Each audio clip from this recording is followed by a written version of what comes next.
Okay, good day everyone. So, dito sa episode natin, this is not the episode 3. So, this will be the episode 2 follow-up lesson para dun sa previous episode natin. So, bakit gumawa ako ng follow-up lesson? Dahil yun ay nag-cause ng confusion pagdating sa mga bagay na isinulat ko dito. Okay? Or sa mga itinuro ko. So, yung frequently asked questions doon is, can you refine higher time frame SNR using lower time frame SNR for better R? The answer is yes. Okay? So, paano yun nangyayari? For example, dito tayo sa week na to. So, for the sake of hindsight, yan, papakita natin yung naging action ng price. So, for example, hindi pa nangyari tong week na to. Okay? So, for example, hindi pa nangyari yung week na to. So, hindi natin alam kung ano yung storyline na susundan natin. Ang nakikita lang natin, meron tayo ditong weekly resistance na fresh.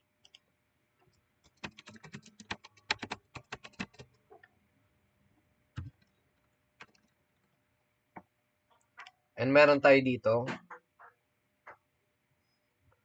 weekly support na fresh. Okay?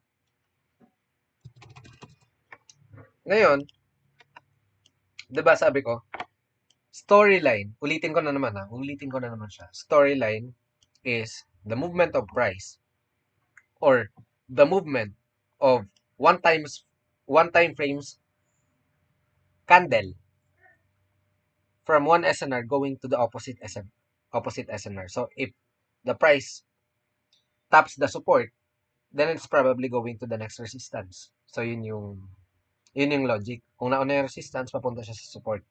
Ngayon, yung range na um, yung range natin is nandito tayo sa support and resistance. So, dito tayo pipili sa dalawang to, saan manggagaling entries natin. So, the first question na sinabi ng isa sa mga student ko is, can you refine higher time frame SNR using lower time frame SNR for better RR? The answer is yes. So, ngayon, ituturo sa inyo yung logic behind it. Okay? For example, nandito tayo sa weekly. Kasi syempre, pagka nag-start yung week, dahil weekly candle yan, hindi naman agad-agad matatapos. And kung mapapansin nyo, merong mga reactions yung price na yung tipong hindi natin mako-confirm yung storyline using two candles. Talagang naging rejection lang yung weekly and nagtuloy-tuloy na siya. So, um, our goal our goal is to um, find the right spot or the right SNR to consider na yun na yung start na storyline. Okay? So, kailangan natin ng SNR, whether higher time frame or lower time frame, para magkaroon tayo ng better RR. Okay? So, halimbawa lang, ang nangyari dito is, kagaya dito, yung nangyari sa week na to is just a rejection. So, paano natin malalaman? Di ba? Paano natin malalaman na ito is magiging rejection siya at hindi magiging breakout? So, using the lower time frame, tama yun, di ba? So, ngayon, minsan, kahit mabigyan tayo ng confirmation sa daily, mapapansin natin na medyo malaki yung stop losses. So, how are we going to refine our our our SNR in order to get a proper RR? So, ganito yun. Okay? So, from weekly,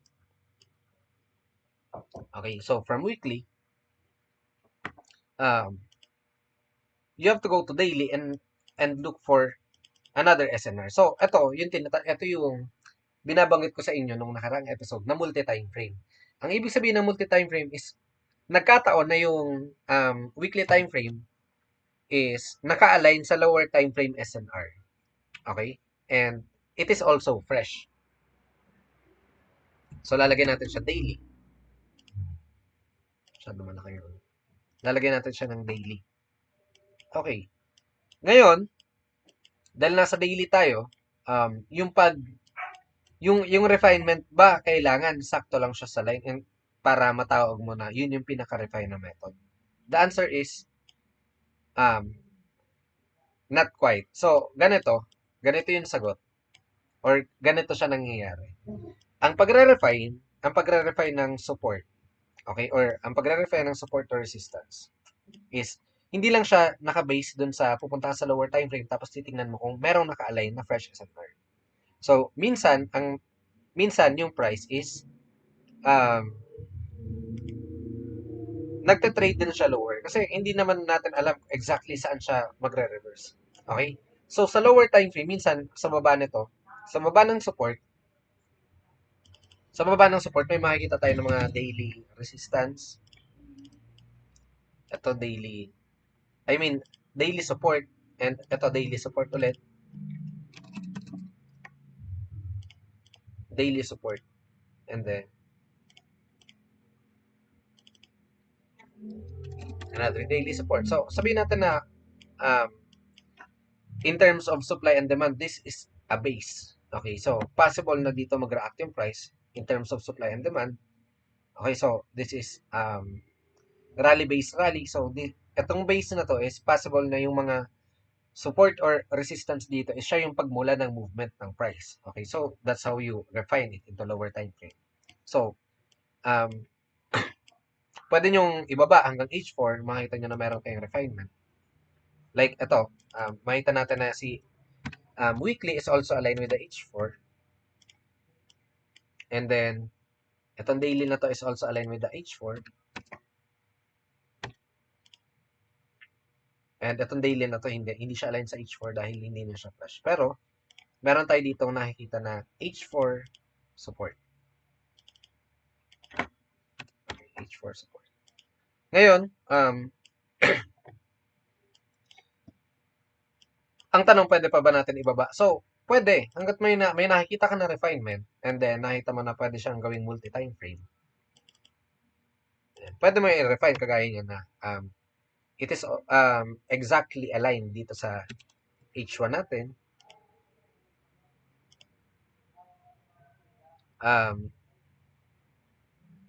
This SNR is also aligned with our H1. So, pwede natin lagyan.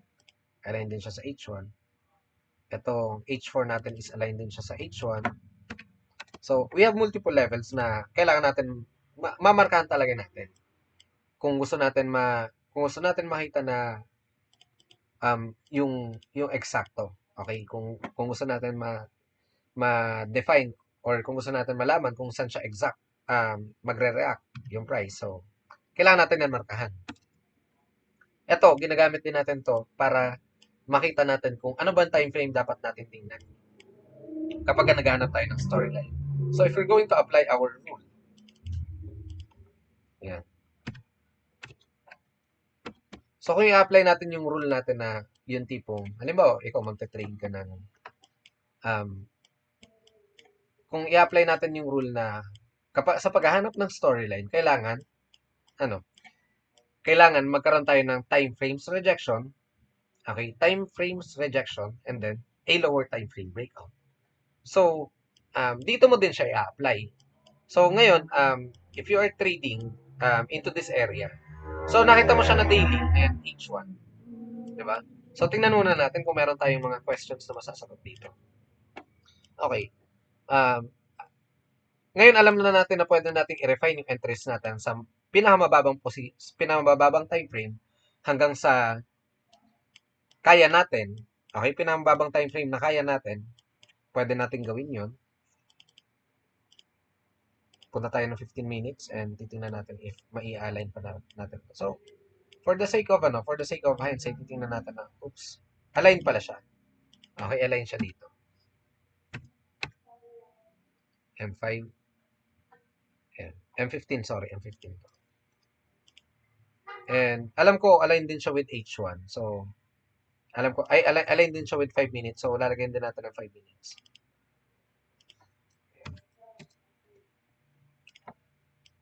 Okay.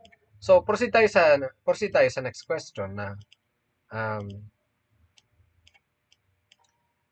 what is the right way of refining SNR? So, dalawang klase yan. Di ba meron tayong SNR which is the support or resistance. Okay? Meron tayong support and meron tayong resistance and meron tayong support. So, how do you refine So, what is the right way of refining SNR? Or what is the right sequence para i-refine yung SNR? Kasi syempre dito, nakikita natin dito na meron tayong weekly, daily, H4, M15, daily, H4, H1, di ba?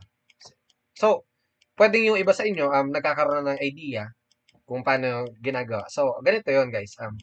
Di ba meron tayong higher time frame, which is the um, weekly, uh, pababa, daily, H4, H1, M15, and M5. Okay? M15 and M5. So, ganyan din yun, guys. Ngayon, pagka magre-refine kayo ng SNR nyo is, dapat ganito yung sequence. If, ang tinitingnan nyo is support. Okay? So, um, mas mababang time frame, mas maganda. So, weekly, if i-refine nyo sa daily, dapat mas mababa siya sa weekly. Okay? So, for example, meron ka ditong weekly, tapos may nakita dito na H1 na hindi pa napupuntahan ng price. Tapos ilalagay mo dito H1. So, hindi siya valid na refinement. Oo, SNR siya, pero hindi siya valid na refinement. Na yung tipong matatawag mo siya na refinement ng weekly. Kasi wala siya sa range ng weekly eh. 'Di ba? Etong, ang range ng weekly is, ang range ng weekly support is lahat ng mas mababa sa kanya. Yun yung considered na refinement. So, same logic applies kapag ka inilagay mo na tong mga H1 and M15 and M5 na mga support. Okay? So, hindi ka pwede maglagay ng 15 minutes, hindi ka pwede maglagay ng 5 minutes agad-agad nang wala kang, hindi ka agad pwede maglagay ng 15 minutes dito sa itaas kung meron kang H1 na nandito sa ibaba. Okay? So, hindi mo pwede gawin yan. Hindi kasama doon yung rules ng MTF na syempre, ito may daily, may weekly, may M15. So, hindi kasama yung rules na yun. Pero yung primary, yung primary rules natin pagdating sa refinement ng SNR, pababa siya ng pababa. Okay? Nasusunod dapat yung sequence na yung H4, na yung H4 dapat mas mababa ang H1, and yung M15 dapat mas mababa sa H1. Okay? Ang H1 mas mababa dapat sa H4, ang M15 is mas mababa sa H1, at ang M5 is mas mababa dapat sa M15 if we are looking at the price as a support. Okay, so ganito yung nire-refine. Same naman yung logic sa resistance kung saan baliktad naman yung mangyayari kasi yung resistance So, kapag resistance naman yung pinag-uusapan natin, um kapag resistance naman yung pinag-uusapan natin, ganito, mauna yung M5. I mean, mahuli pa din siya pero ganito yung sequence niya. So, M5, M15, H1, H4, day 1, and weekly. Okay? So, ganito naman yung magiging sequence niya, guys. Dahil nasa taas siya, located, so mauunang puntahan yung weekly, and then if magre-refine ka ng daily, kailangan nasa taas siya ng weekly. Hindi ka pwede mag-refine ng daily na porket bumaba ka sa daily time frame. Nandito yung weekly mo, tapos andito yung daily mo. Okay? So, hindi mo siya mako-consider as the right way of refining the SNR. So, dapat ganito naman yung sequence niya, pabaliktad. Okay? So, vice versa lang yan, guys, kasi fractal naman talaga yung price. Okay? So, it answers the second question na, paano ba, or what is the right way of refining an SNR? Or what is the right sequence of refining SNR? Okay. Third question.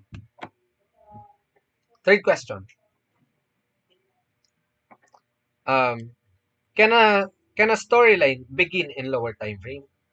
The answer is yes. Okay. So, dito na papasok yung um, power of lower time frame. Okay?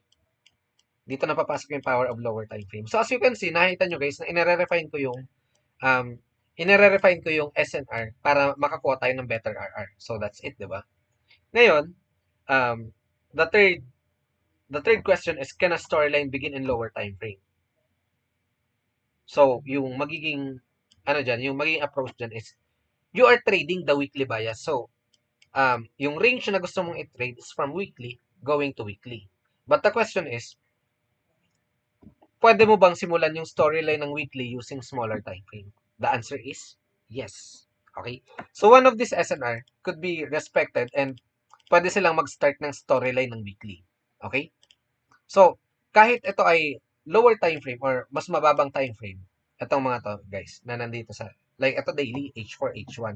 So, hindi nito i-violate yung fact na mas powerful talaga ang weekly. So, possible na dito mag-react.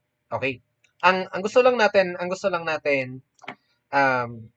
kumaga, ang gusto ko lang maintindihan nyo is, kapag ka ang isang SNR, ang lower time frame SNR is nasa range, okay, or nasa loob ng range ng higher time frame, um, taglay niya din yung, tawag doon, taglay niya din yung power of higher time frame.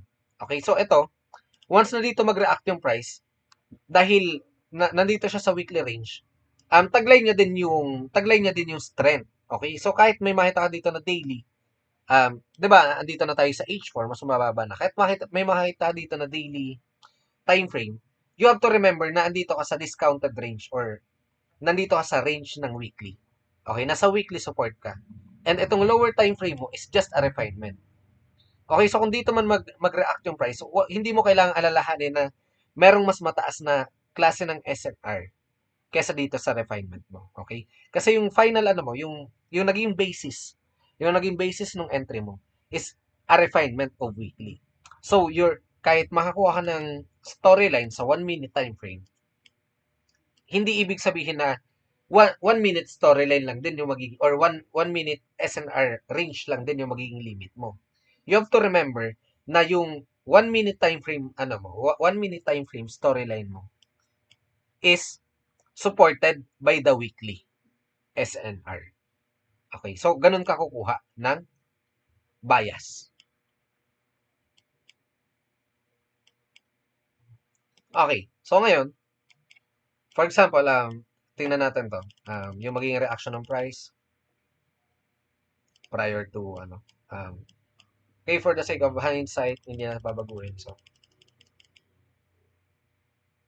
proceed muna pala tayo dun sa final questions before natin gawin to.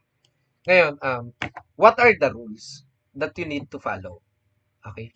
What are the rules that you need to follow sa storyline? Simple lang. Ulitin ko lang yung rule ng storyline. So, if you are dealing with a time frame storyline, kailangan may makita na time frames. If you wanted to confirm this time frame storyline, you have to have time frames rejection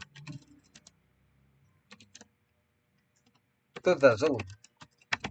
Okay? And the second rule is there has to be at daily, I mean, there has to be a lower time frame breakout for low risk entry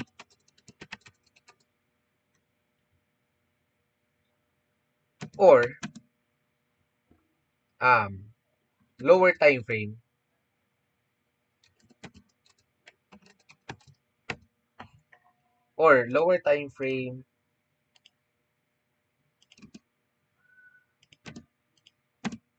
fresh SNR na nabuo after ng rejection. Okay?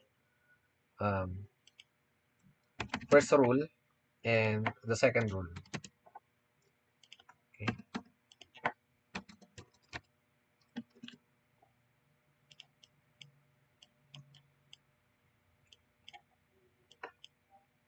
Okay. So, this rule applies kapag nagte-trade na tayo ng storyline. So, for example, if dito magpunta yung price, syempre, we have the power of weekly kasi nandito tayo sa range ng weekly. Tapos nakita natin na yung smallest refinement smallest refinement niya is H1. Then, kung gusto natin makita na mag-start yung storyline dito sa H1, gusto natin makita na mag-reject yung price. Mag-reject yung price sa H1.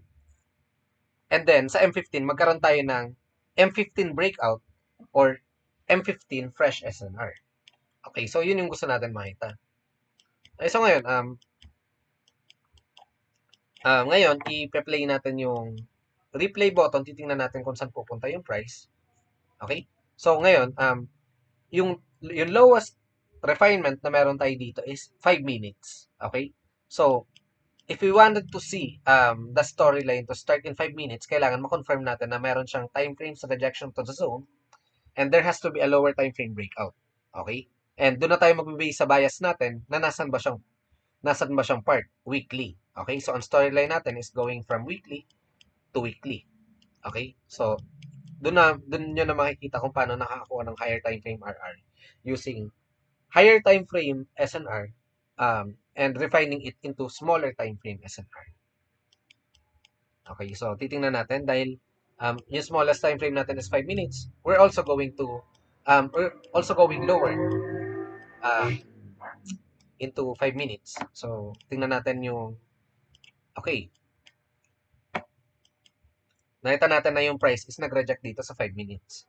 So, ano yung gusto natin makita? Guys, anong gusto natin makita dito? Gusto natin makita na sa 1 minute is magkaroon siya ng breakout. Okay? So, titingnan natin. Ano yung nangyari sa 1 minute? Okay. So, sa 1 minute, nagkaroon siya ng breakout. Ano ba to? Sino ba nag-edit naman? May bumago na naman. Okay. So, again guys 5 minutes candle. For example, yan. 5 minutes candle, nabuo yung 5 minutes candle, nag-reject. And then, nakita natin na nagkaroon ng 1 minute breakout. So, this is our entry. Ito na yung entry natin. Okay, so, now, we're going to select the area. Pwedeng itong left shoulder, pwedeng itong apex, pwedeng yan yung piliin nyo, pwedeng itong open, pwedeng SBR, yung piliin nyo for entry. So, yung kailangan lang naman dyan, guys, is magkaroon tayo ng limit. So, in terms of entry ako, I maintain 15 to 20 pips na. So, eto 15 pips nakuha naman. So, dito na maglalagay ng entry. Ngayon, hindi nyo kailangan antayin na mag-close siya as rejection. Kasi syempre, kung breakout yung nangyayari sa yung after mag-tap ng price dito sa 5 minutes and then nasa 1 minute time frame ka tapos nag-cause siya ng breakout tapos natapos yung candle, it is automatically a rejection sa 5 minutes. Okay? So, if meron kang 5 minutes, you have to go time frame lower and confirm if meron kang makita na fresh SNR or there is breakout. So, dahil merong breakout and then pasok naman siya sa 15 pips stop loss rule natin, then this will be our entry. Okay? So, ano yung magiging, porke ba 5 minutes storyline, ang magiging range lang din natin is 5 minutes SNR. Okay? So, diyan na papasok yung tinatawag na lower time frame refinement using higher time frame bias. So, dahil andito tayo sa area ng weekly, na-refine natin siya sa area ng weekly, then our target will be also the weekly. From weekly support going to the weekly resistance. So, dito, nagkaroon na tayo ng konting idea about sa entry. Okay?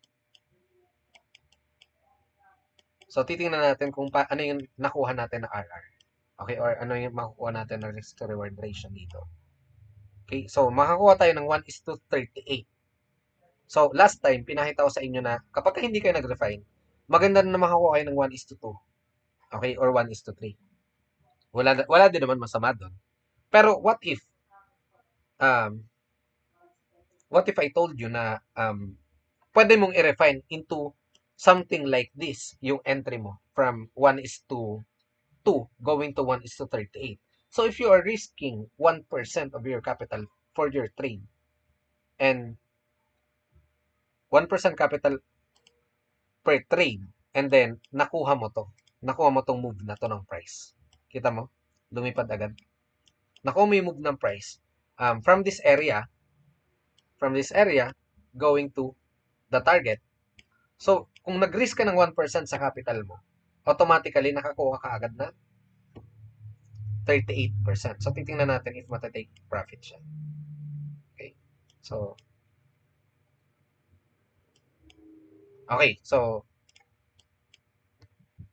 na-take profit tayo. Okay, so this trade is a win. So, that's how you use the higher time frame and the lower time frame together by using storyline. So, that's it for today. See you sa next episode, guys.